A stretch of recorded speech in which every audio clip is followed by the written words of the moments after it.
We are Myth Vision. Welcome to Myth Vision Podcast, ladies and gentlemen. I'm super excited once again to sit with Dr. Bart Ehrman.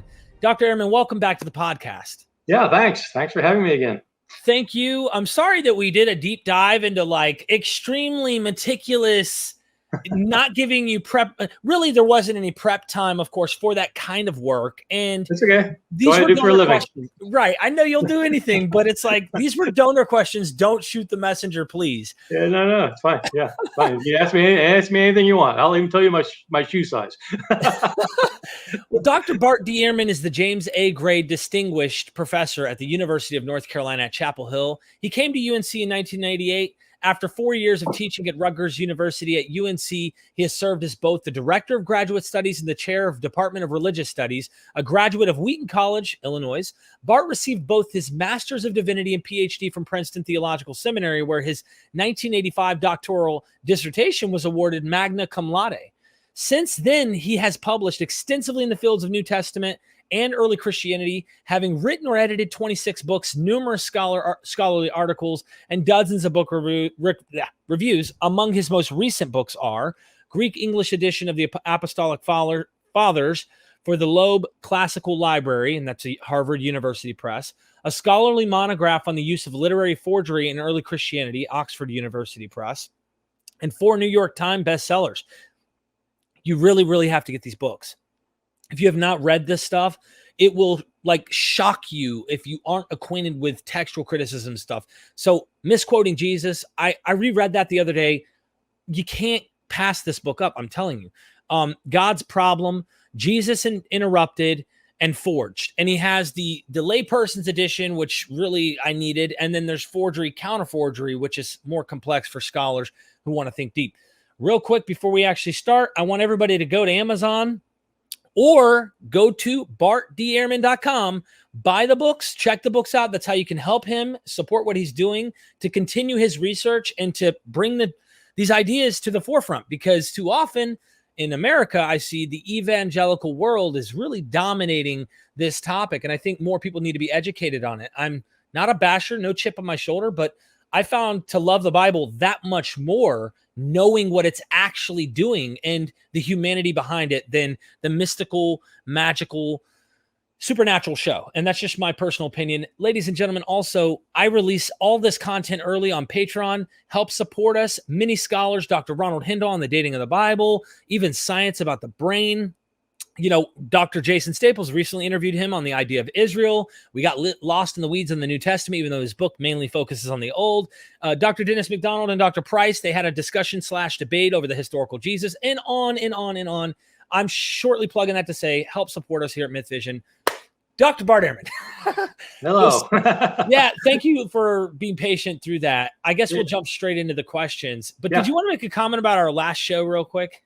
It was great. It was great fun. Yeah. Did some Greek. How often does that happen on a podcast?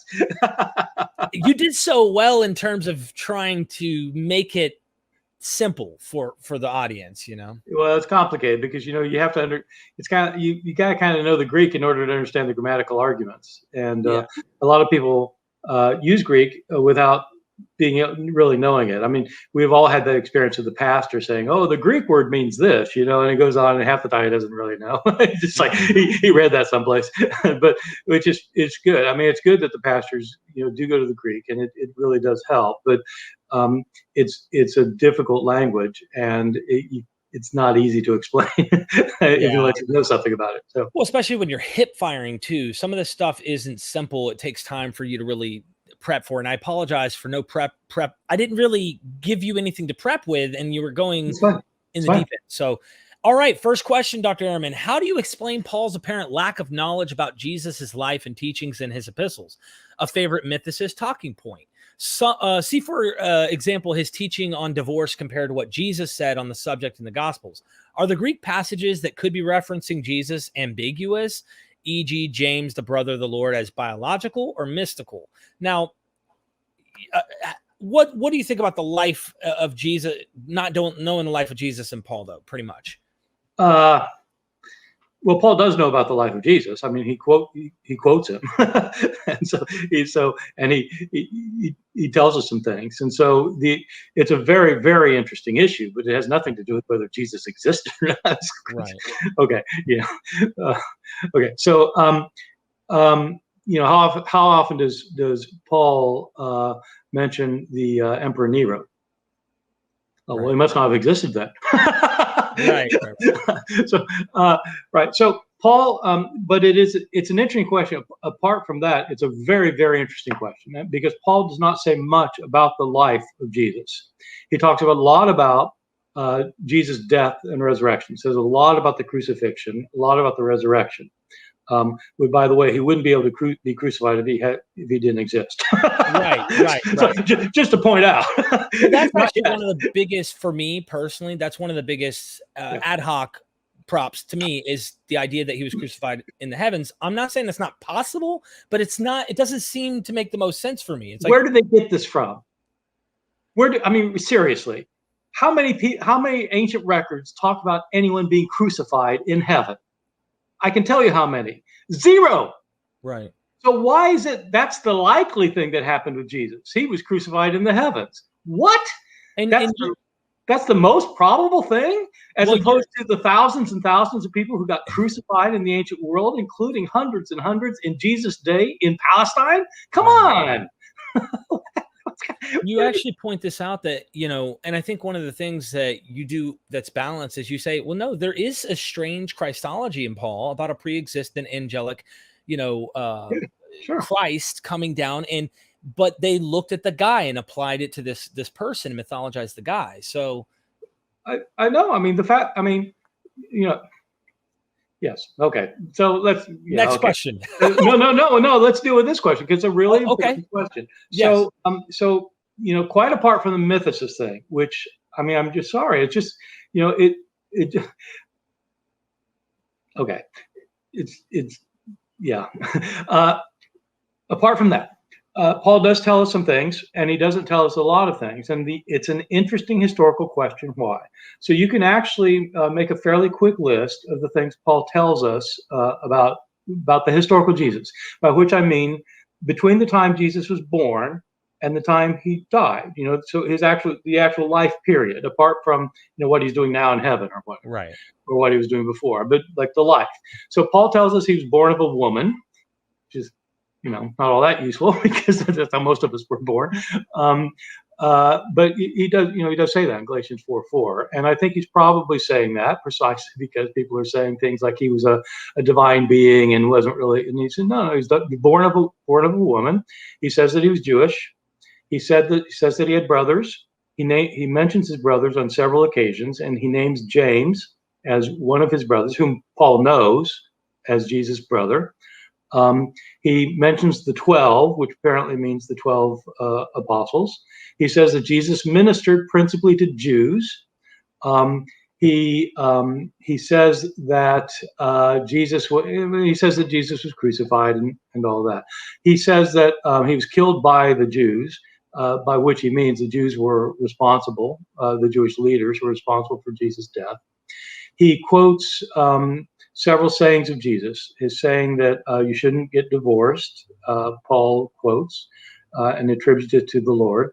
And he said, which is his common title for Jesus, Kurios, the Lord. And he says that Jesus taught, and he quotes Jesus, that you're supposed to pay the ones who are ministering to you. And so a workman is worthy of his hire, quotes that saying. And he quotes the extended discussion of Jesus at the Last Supper, where Jesus distributes the bread and the wine and says, "This is my body given for you, and this is the cup of my blood." And so he quotes him on those occasions. And so it's a puzzle why he doesn't say more. And there are a variety of options. One option is that he just, he had no occasion to say anything more. He's writing these letters. I think people forget, or people never think about it, that these are actually pieces of personal correspondence. Paul is writing to people who are having issues 6 of his 7 letters are directed to the 7 letters that everybody agrees he wrote. There are 13 letters attributed to him in the New Testament, but just about everybody agrees there's 7 of them he really did write. And then six of those 7 are sent to churches that he had founded, and that he felt responsible for, and they were having problems, and so he's writing to address their problems. And so he's not writing a life of Jesus. Right. He's not writing a gospel. It's like, I've probably written I don't know, 50 emails over the last couple of days, and I don't think I've mentioned anything about Jesus. And so it doesn't mean it's just because that's not why I was writing the email. It doesn't mean I don't know anything about Jesus. It just means that, maybe that these are, because they're called occasional letters, meaning they're written for particular occasions, that he wrote them, and he's just addressing those occasions. Another option is that he just really didn't care that much about the historical Jesus. What he really cared, like what he did, he's just not that interested in his baptism or his healing or feeding the 5,000. He's like, it's just not what he's interested in, his death and resurrection, because that brings salvation. So that's what he talks about. Another option is he just doesn't know anything, doesn't know much about Jesus, the historical Jesus. That would be a little bit weird, because he knows. He knew Cephas, Jesus' primary disciple. He knew him personally, right. And he knew James, Jesus' brother, knows him personally. And this is really Jesus' brother. This is not some, the mythicists who come up with these weird ideas about who this is. It is Jesus' brother. And if you just read it, it's just like there's no doubt about that. Right. I can explain that if anybody wants. I can explain. No, you're good, because I've got too many questions. Okay, yeah, I know I'm going on this one, but it's a good one. So those are the options. Okay, yeah, go ahead. I'll be sure. That was extremely well said. I do appreciate it, and I definitely side with that. Okay. How old are the earliest reasonably complete manuscripts of each of the 4 Gospels? Is it true the older the manuscripts, the greater the number of variants, to the point some passages may never correctly be ascertained, if you will, by scholars? When do you date the Muratorian fragment? So there's multiple questions into that, but is it true that the older, the more difficult variations? It's a really interesting, situation that we have, and a complicated one. For the Gospels, the earliest fragment we have of anything, probably it's much debated. They're hard. It's hard to date manuscripts, because they you usually don't carve and 14 date them, because to do that you've got to destroy part of the manuscript, and you don't want to do that. So especially if it's a little fragment. But so usually what they do is they date it on the basis of handwriting analysis. So there's an entire field of study, paleography, where people are trained, they're experts in dating manuscripts, Latin, Greek, Coptic manuscripts, on the basis of the handwriting. So the earliest fragment probably dates to sometime in the early 2nd century. It's just a little piece the size of a credit card. That's a little fragment from the trial of Jesus before Pilate in John chapter 18. So that's the earliest. The earliest kind of largely fragmentary, like multiple chapters for the Gospels, is around the year 200. And so maybe 120, 140 years after the Gospels have been written, we have some fragmentary manuscripts. The first complete, like the full thing, like Matthew to John, the whole thing, is from about 360 CE, so about 300 years later. Scholars who want to know what the original text said, like what did Matthew really write, of course, are inclined to look at the earliest manuscripts, because the earliest manuscripts are, you don't have as many scribes who might make mistakes en route. So the earlier the manuscript, the fewer chances for scribes to mess it up.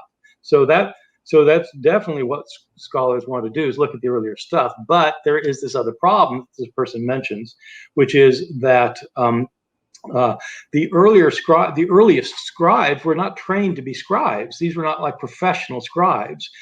Back into the days before Kinko's, you had to have scribes trained to copy, and trained scribes took years to be trained.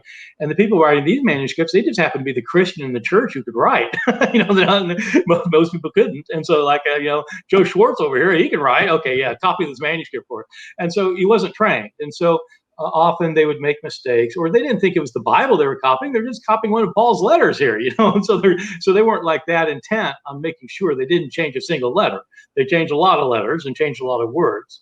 And so the task of textual criticism is figuring out how to get behind all of these mistakes to the original text and the text the author wrote, as much as you can.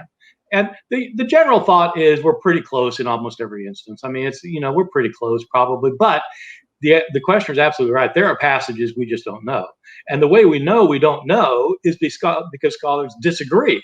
Is it worded this way or is it worded that way? Yeah, it's kind of a big difference. There aren't millions of passages like that, but there are dozens, hundreds probably, and hundreds. And they matter. When do you date the Muratorian fragment, if you don't mind?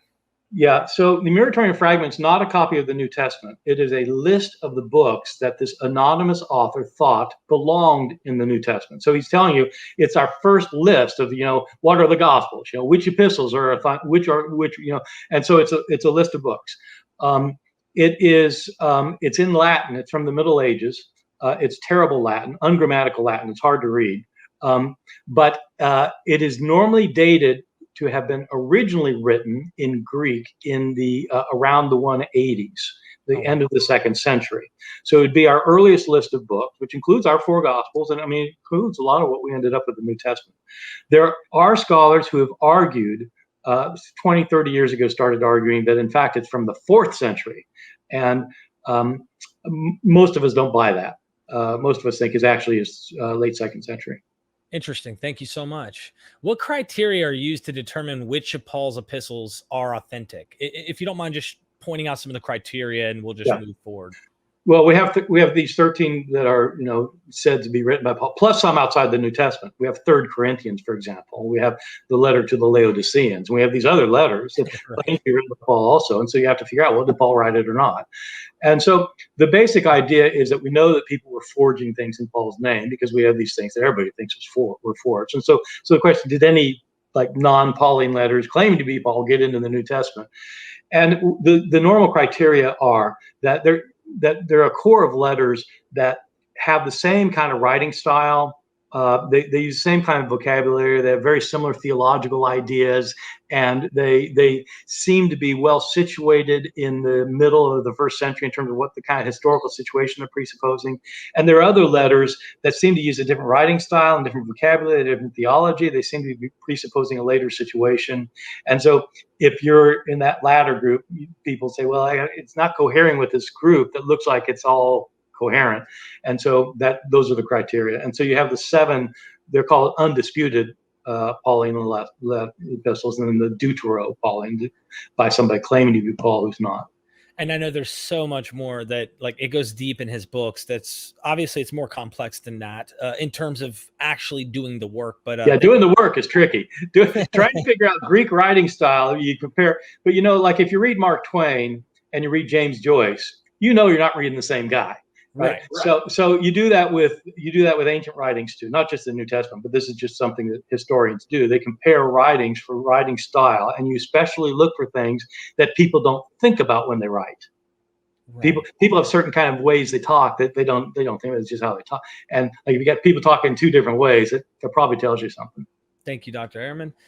Why do you believe the Gospel of John is stitched together from 4 other documents, and that 2nd Corinthians is composed of at least 2 other letters? Are there other New Testament books that appear to be composed in a similar fashion?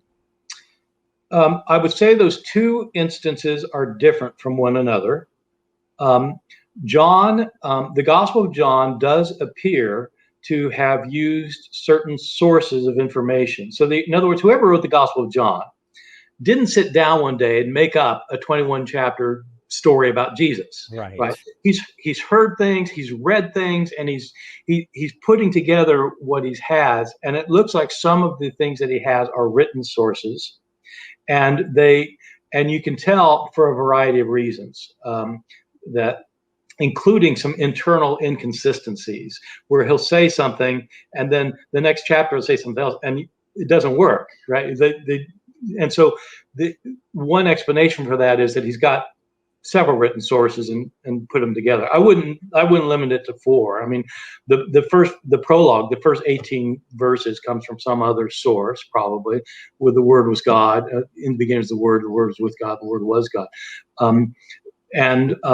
He's got a source that gives him his miracles that are called signs. He's got 7 signs in this gospel. He's got discourses that seem to come from a different source. And so all of these things end up being put together. Originally, probably John did not have chapter 21, which is the final chapter. It includes of course, some of Jesus' resurrection appearances. But it looks like originally it ended with chapter 20, verse 31, and that 21 was tacked on later, which makes things very, very interesting. There's, of course, complicated arguments to sustain that, but they're pretty convincing to most critical scholars. So that's more like Second Corinthians. Second Corinthians does look like it's made up of, almost all critical scholars agree that Second Corinthians is made up of two letters. That chapters 10 through 13 is one letter, and chapters 1 through 9 is a separate letter. And to make things especially confusing, it looks like in terms of chronology, what is now chapters 10 through 13 was the first of the two letters to be written. And some of us think there are actually 5 letters in First Corinthians, in Second Corinthians, 5 letters that have been spliced together. And you'd have to look at the arguments to see if you find them convincing or not. But I didn't come up with this. I mean, this has been around for a long time, and I find the arguments convincing. But what it means is that somebody probably in Corinth had some of Paul's letters and wanted to come up, with the greatest hits album.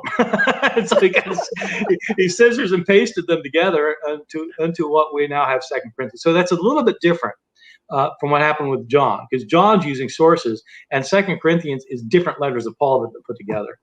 Thank you so much, Dr. Ehrman. That was well said. What do you consider the greatest manuscript discovery since the 1800s? Everyone knows about the discovery of the Gospel of Judas, the Dead Sea Scrolls, and Nag Hammadi Library. However, the 19th century saw the discovery, and I'm going to butcher this, the Chetchendorf of the Codex Sinaiticus at the Mount Catherine Monastery. In addition, there were the discoveries of the Gospel and Apocalypse of Peter, as well as the Didache, if you will. Which of these do you consider most important, if you will? It depends. They're all really important for different things. Right. And so it depends what you're interested in. If you're interested in the history of Judaism in the days of Jesus, the most significant discovery was the Dead Sea Scrolls. If you're interested in how Jesus was understood by early Christians in a variety of ways, the most important discovery was the Nag Hammadi Library. If you're interested in what the words of the New Testament originally were, then probably the discovery of Codex Sinaiticus or Codex Vaticanus in the 19th century, or the discovery of the papyri. So really, it just depends what you're interested in. And since people are interested in different things, it's impossible to say which one of these things is the most important. Too heavy of a question. Yeah. I appreciate it. What is your opinion about the Testimonium Flavianum in Flavianum in Josephus' Antiquities of the Jews, the paragraph that talks about Jesus? Is it authentic or an insertion? What do you take? Partial interpolation, whole interpolation? What's your personal preference? Yeah, so this is the passage in Josephus was this first century Jewish historian. Just for background for everybody, who wrote a number of books, including a book called The Antiquities of the Jews, which is a history of the Jewish people from Adam and Eve up to his own day. It's quite a history.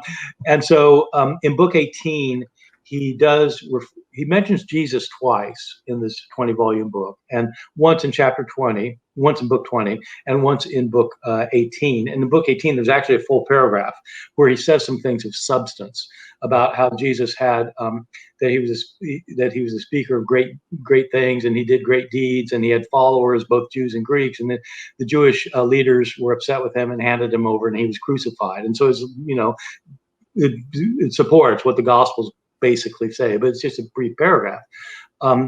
The thing is, that paragraph contains some statements that a non-believer in Jesus almost certainly would not say, such as he was the Messiah and he was raised from the dead according to the prophets. Yeah, probably not by Josephus.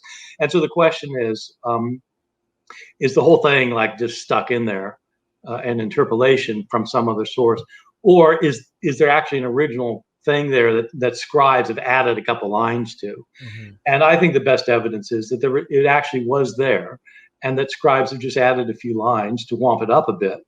Josephus' writings were preserved by Christians in the Middle Ages, not by Jews, because Jews always considered him as a turncoat, because they saw him as a traitor for what happened during the Jewish uprising that ended with the destruction of Jerusalem in the year 70. And so they didn't copy his writings. So I think Christian scribes touched up the statement a little bit.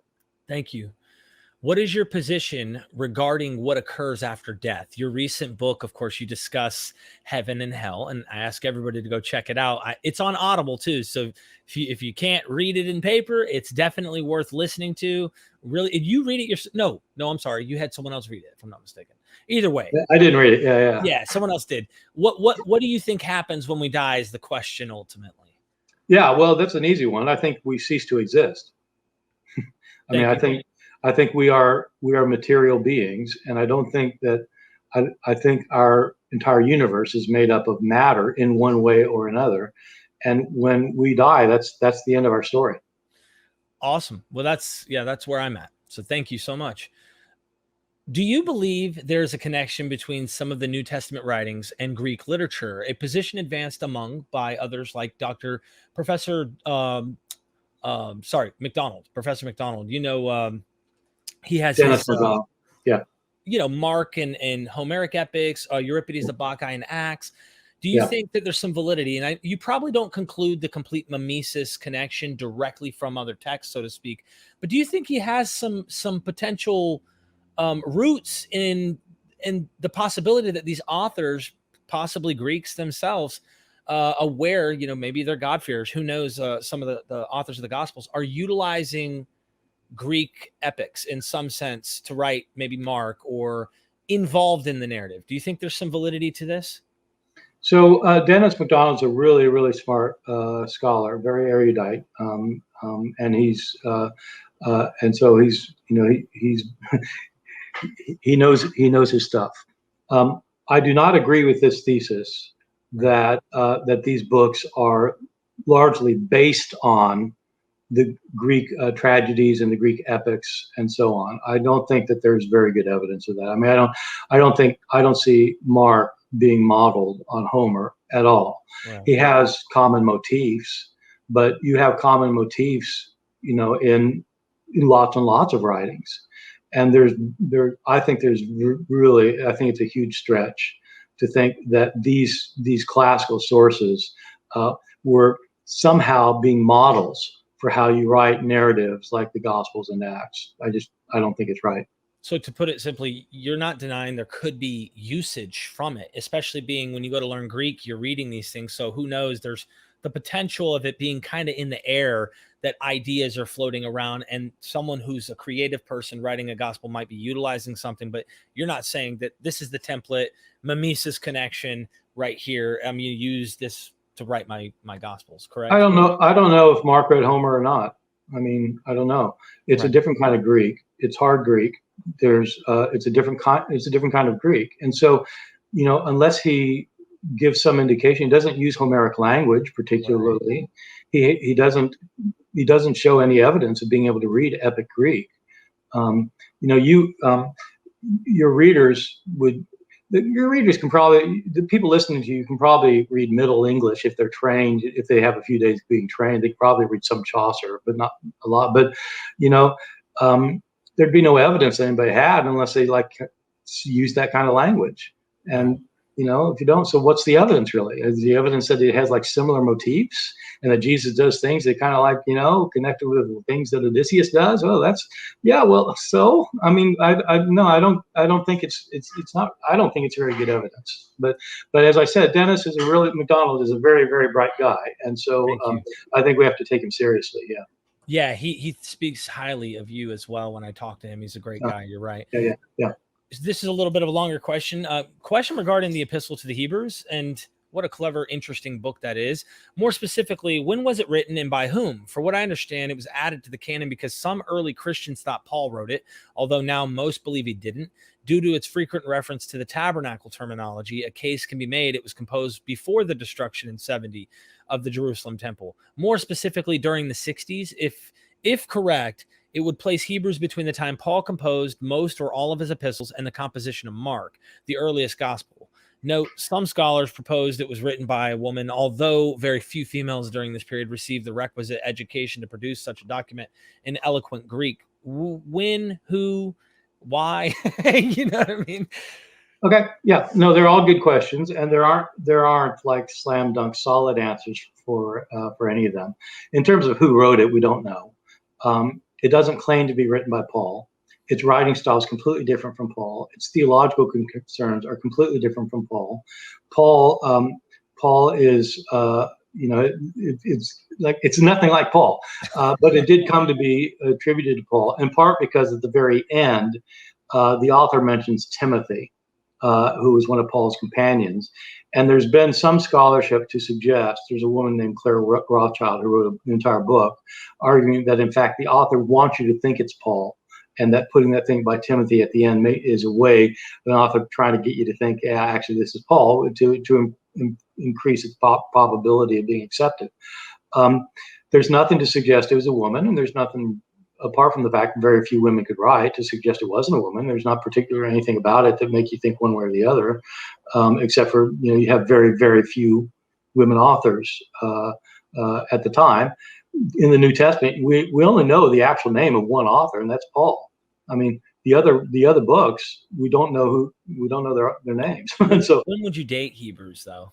So, okay, I date Hebrews after 70. I think that the idea that it seems to presuppose that the temple is still functioning is an argument that I used to accept as well, until I realized that we have Jewish texts from late antiquity, from hundreds of years later, that talk about the temple as if it's functioning.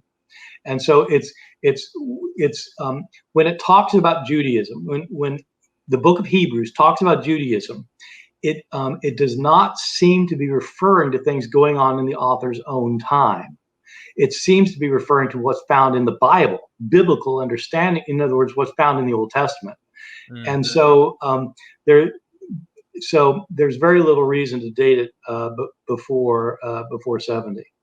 I think it's sometime after 70. Yeah. Interesting. The earliest extant reasonably complete Bibles are Codex Vaticanus and Codex Sinaiticus. Both are dated between 320 and about 370, as you talked a little bit about this earlier, which would place them within the reign of Constantine the Great. Which one do you, Dr. Ehrman, think is more accurate, and why? Also, do you have an opinion if either one was of the 50 commissioned by the emperor? Note that neither codex includes the story of the woman taken in adultery, while Sinaiticus also includes the epistle of Barnabas and the shepherd of Hermas. Yeah, I think they're dating it too early if they're saying in the reign of Constantine, who died in 337. Usually these are dated to 360 or so now.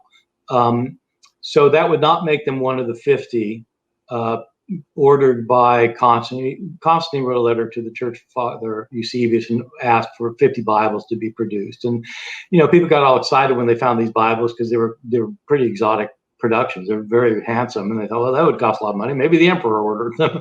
Yeah, okay, maybe there are a lot of rich people in the empire. They are very similar to each other in many ways. It's true that Sinaiticus does include two books that did not make it into the New Testament. So this would mean that in the year 360, you still have people who think that some of these other books should be part of the Bible. The Vaticanus is slightly more accurate in terms of its text. They're very similar to each other, but Vaticanus tends to be a little bit more accurate and tends to be the go-to. Some of the books in Sinaiticus have a lot more changes from what appear to be the original text than Vaticanus does. Interesting. Thank you so much.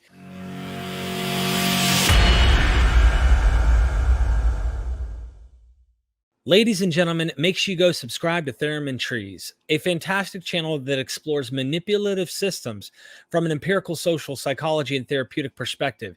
It is woefully undersubscribed relative to its immense value. A great starting point is Bending Truth, how adults get indoctrinated, which dives into some very specific methods that some cults use to systematically target adults into eventually believing outlandish claims. A major takeaway is that we are all vulnerable to manipulation, and the number one defense is simply awareness of that. Brilliant videos with superbly artistic style and decisively rational approach. The Recovering from Religious Foundation uses this channel for training because it is so wonderful. Please consider checking it out, subscribing, and sharing. Links are in the description below.